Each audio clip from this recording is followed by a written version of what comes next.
Spoiler warning! This video contains massive Downpour spoilers. Click away now if you don't want to get spoiled.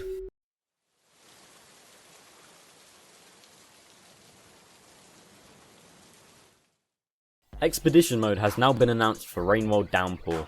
If you didn't know, Expedition was previously a mod by Lee Moria, which has now been absorbed by the amalgamation of mods known as Downpour. The basic gist of this mode is you have certain objectives to complete, and doing so will reward you points once you've completed all of them. I'll cover this in more detail once we reach the point in the footage. This is the Slugcat select screen. This is where you choose the Slugcat you want to play for Expedition. A Slugcat's campaign must be beaten before they are available to play in Expedition. In Expedition mode, Saint can now throw spears, however it is very bad at doing so. This changes to help it accomplish some of the challenges, which I'll talk about now. Once you've selected your desired Slugcat, you move on to the challenge screen. Challenges are the key components of Expedition.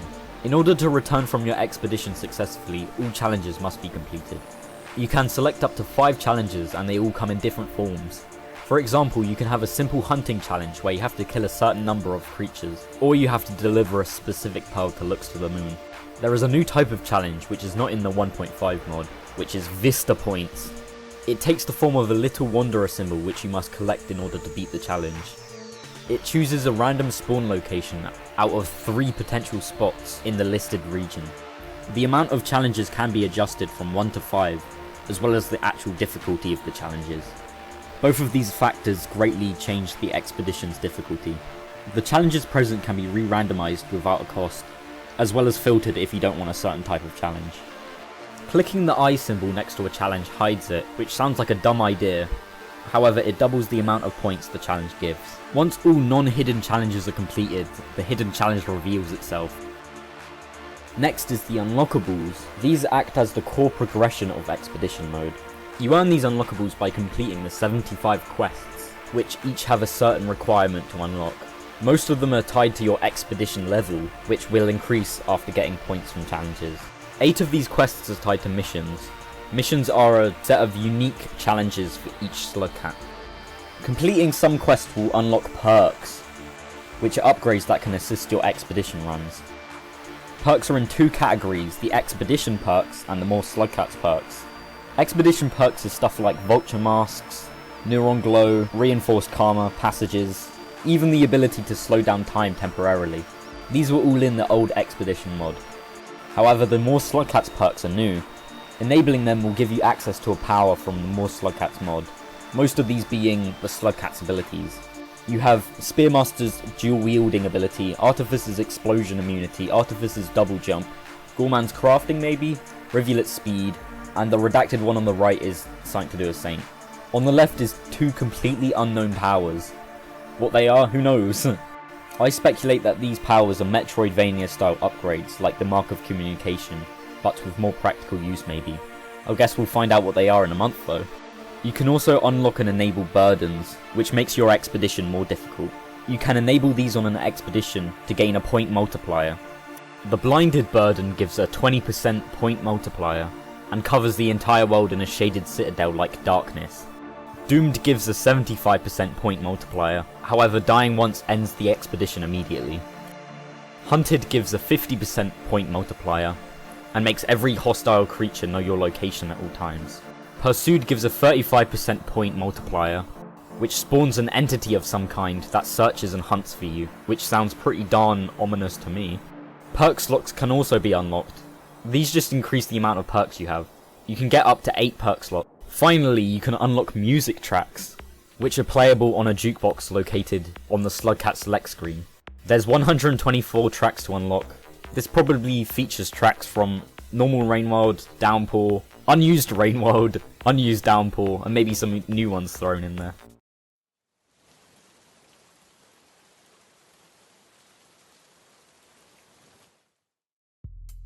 This is the Lizards trailer. It shows all known lizard variants coming to Downpour. For a brief summary of what these lizards are, you have the caramel lizard, which can spit and leap, and is basically an upgraded green lizard. The eel lizard, which is a very fast swimmer, however, it dies in 2 spears. And the new red lizard rework, or alpha red lizard in the remix settings, which gives it a tongue attack used to disarm the Slugcat, as well as reworked bite distance. In comparison to a white lizard's tongue, the red lizard tongue is a lot thinner, and is likely only used to grab items rather than the slugcat. It is also faster than the white lizard's tongue.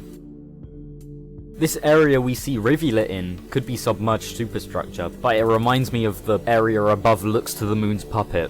The gravity is lower in this room than normal. Assuming no attacks were cut, Gorman can kill a caramel lizard in 3 stomps, and with some really rough calculations, it takes about 6 tiles of falling for Gorman to deal 1 point of damage. For comparison, Slugcat is about 2 tiles tall. In this shot we see rivulet in submerged superstructure. It appears to be in Moon's memory conflux area, which would be to the top right of her puppet.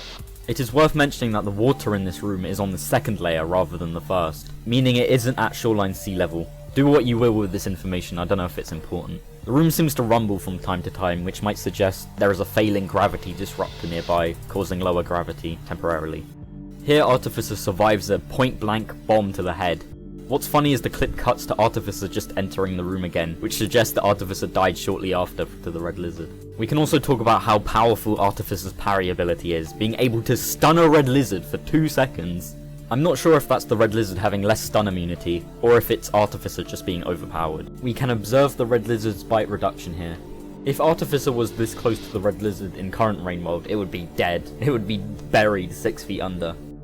Here we see Gourmand eat the caramel lizard. You may notice how there's quarters on the food bar instead of full pips. It seems Gourmand can eat meat, but at half the efficiency Hunter does. We also see Artificer eating the red lizard. This is at the same efficiency as Hunter, but I wouldn't be surprised if there was some weird drawback. Next is the creatures trailer.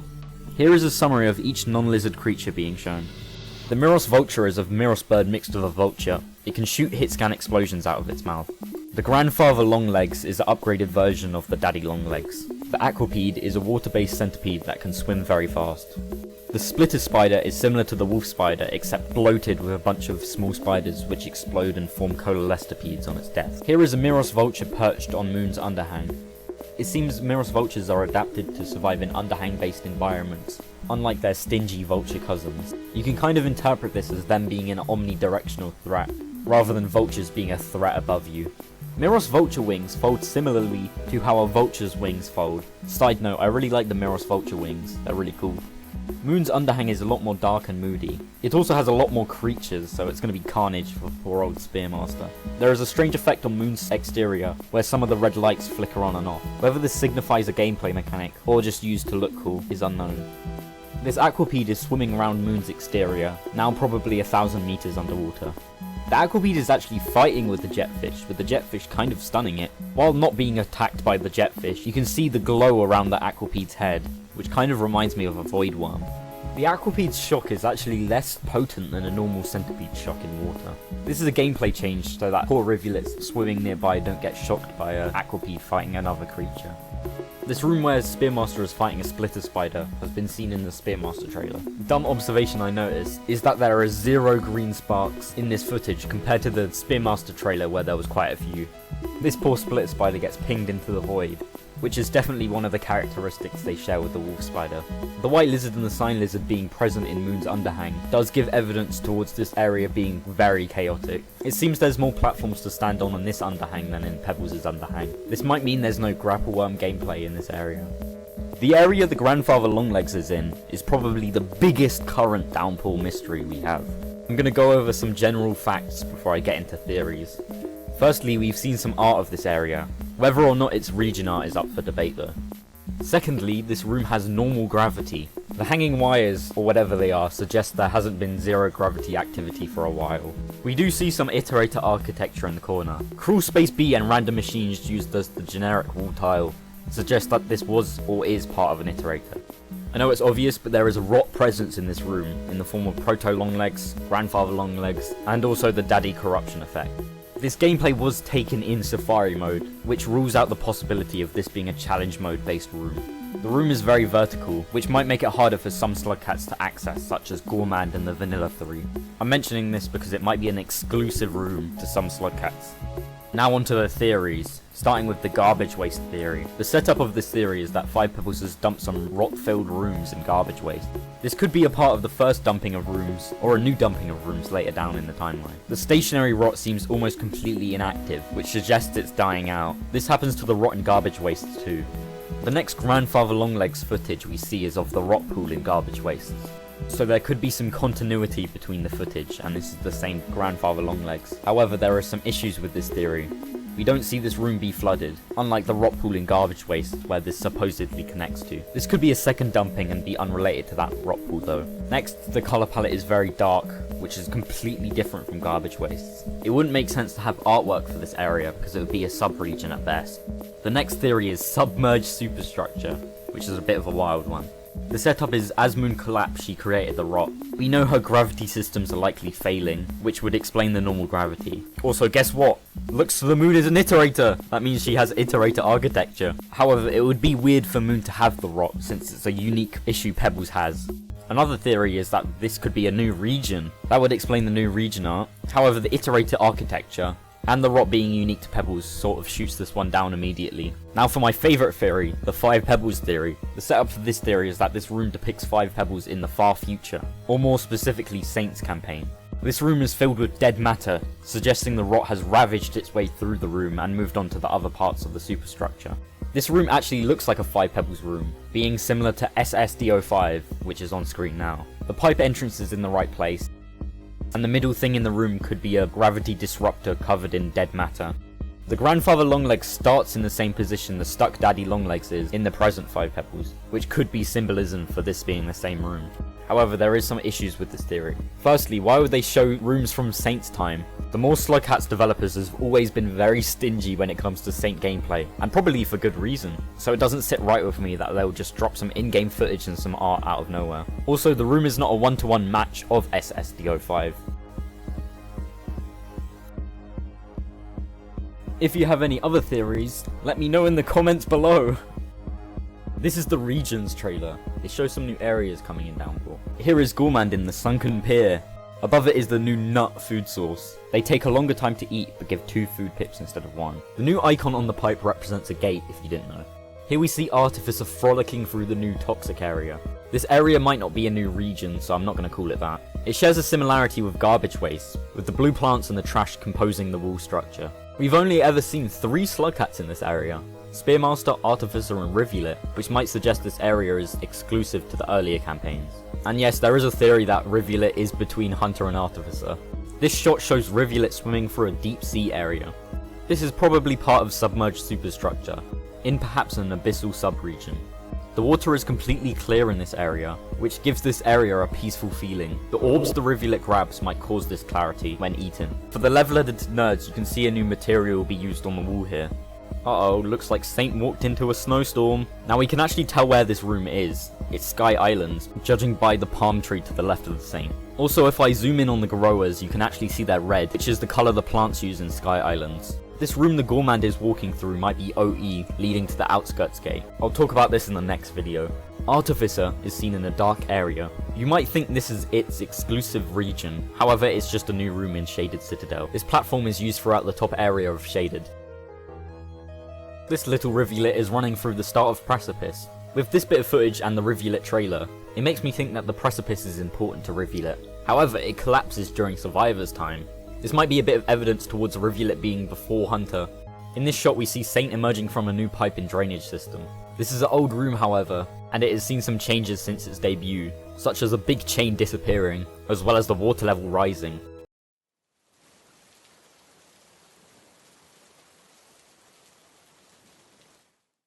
You might have noticed me cutting out some of the rooms from the other segments of the video. This is because they're associated with Pipeyard, which I'll talk about now. Pipeyard is one of the new regions coming in Downpour. It's one of the central regions, akin to Chimney Canopy and Industrial Complex. It's filled to the brim of, guess what, pipes, and has a pink palette. Here is the region art for Pipeyard, and this room has been seen before. Now we can actually work out what regions Pipeyard connects to. First, it likely connects to Industrial Complex. One of the challenges Spearmaster must complete is to get 3 coloured pearls in a Pipeyard shelter. And we definitely see Spearmaster carrying the Industrial Complex pearl. There is a room in Industrial Complex, C14, that looks eerily similar to the Pipeyard architecture. Checking the region lease spreadsheet, you can also see that Downpour has a connection in C14. C14 probably connects to this room here, which then connects to this gate. The next known connection is Sky Islands. We know that Pipeyard has a bit of verticality, shown in these rooms here. Hell, the Spearmaster one literally has a palette fade of orange. Throughout the Pipeyard, you can see these massive columns in the background. This is clearly one of Pipeyard's motifs. Guess where else you see these columns? Sky Islands!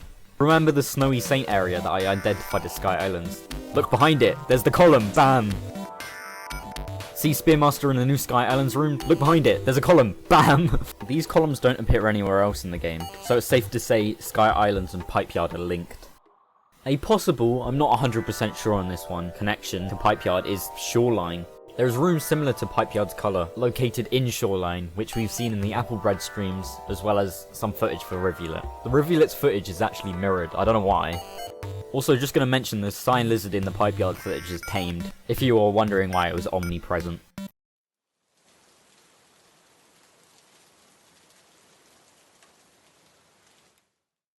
In the bottom you can see Train Tunnels is playing. This actually isn't a new Downpour song, but rather an unused Rainworld song by James Primate. It was playing earlier in the video. This does confirm that unused stuff, as in not even in the game files, is going to be present in Downpour somehow. The song playing currently, Death Pit, could actually make its way into Rainworld, which I find funny. Also, I do need to activate Windows. Like, shut up. Don't mention it. I'm going to cover the 2 Gourmand expeditions before moving on to Spearmaster then Rivulet. In this bit of footage, we see Gourmand craft a lantern with a flash fruit and a rock. But Balagaga, aren't lanterns made with hollowed out blue fruit? Gourmand's crafting isn't actually crafting. Gourmand just stuffs 2 items into its mouth and then pulls out a relevant one from the depths of its bottomless stomach. Gourmand's slowness comes from a status effect it has called Tuckered Out, as the devs say. It is caused by Gourmand doing too much physical activity. It makes Gourmand much slower in all movement, and makes its spear throwing much weaker. This effect can be removed by standing still for a few seconds. The Tuckered Out status effect can also be cured by eating. Basically, Gourmand has a mini starvation effect constantly. Here is Gourmand eating a lantern mice. It would usually give 2 pips of hunger for Hunter, but in this case it only gives 1. Here we see Gourmand use its secondary ability, I would call it, where if Gourmand doesn't have anything in its stomach and has at least 1 food in its food bar, Gourmand can regurgitate a random item from its infinite stomach. This costs 1 food pip though. When using this ability, Gourmand gets a fly lure. Batnip is the cooler name though. A fly lure with a rock makes a firecracker plant. A firecracker plant mixed with a rock makes a beehive, which is the worst item in the game, come on.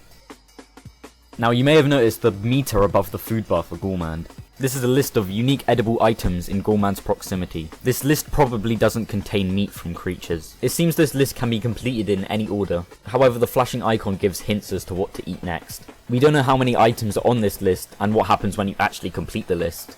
Gourmand's kinetic damage is based on velocity, so the speed generated from the explosive jump absolutely murks this scavenger. Here we see Gourmand make a meal which gives 3 pips instead of 2.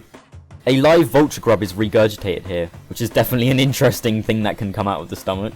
The pool below Gourmand usually has leeches in for Survivor, but for Monk it doesn't.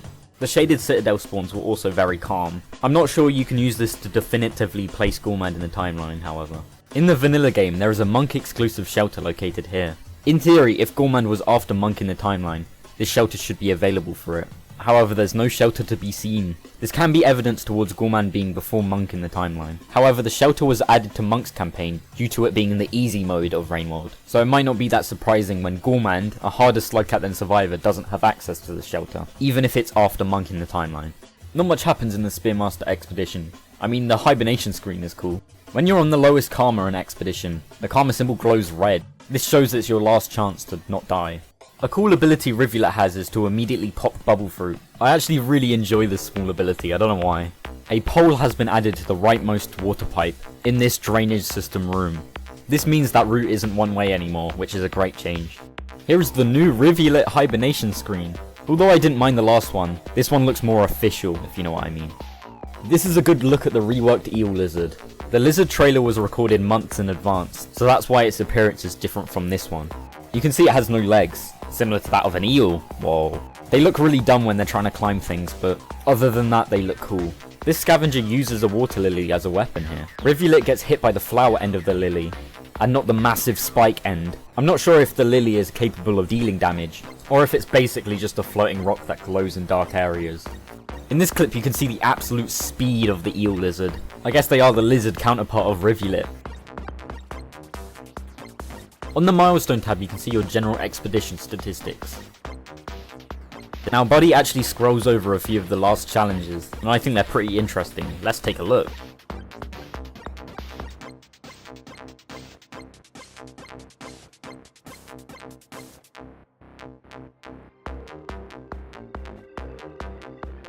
Some of the songs on screen can actually be listened to now in my Downpour music video, link in the description.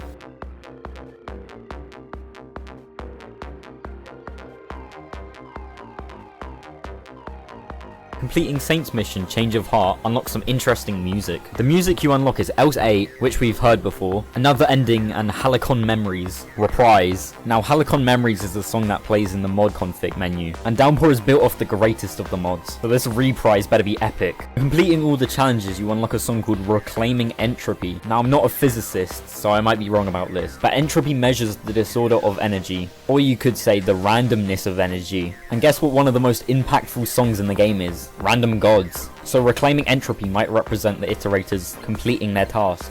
There is definitely meaning to be found in the song name, as well as the song itself. I bet it's a banger. Leave your thoughts about the name Reclaiming Entropy in the comments below. Well, that's going to do it for this Downpour video. Hopefully I make a second video regarding the smaller Downpour revelations, and maybe even talk about the dreaded marshmallow incident. Oh god. Alright guys, thanks for watching, and I'll see you all I feel like I'm forgetting something.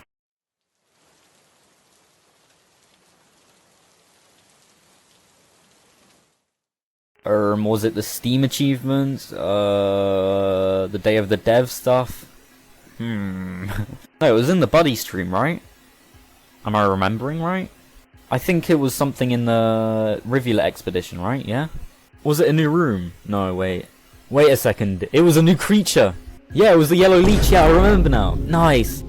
In all seriousness, yeah, they actually added the yellow leech to Downpour. Well, it's more of a lime colour, so I guess they're the green leech. They only make a brief appearance in this one room in Drainage System. They are different from the blue leech and the red leech, as they can do a leap attack, as seen here. This is definitely much higher than a normal leech's jump. They also possess advanced senses. A couple of them target a blue lizard that just entered the room.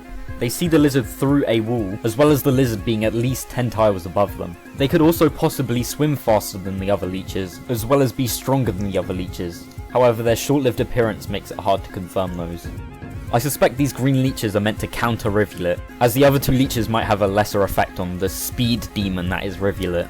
And that's it for the video. I did the outro before, so I guess I'll just end it now. Bye!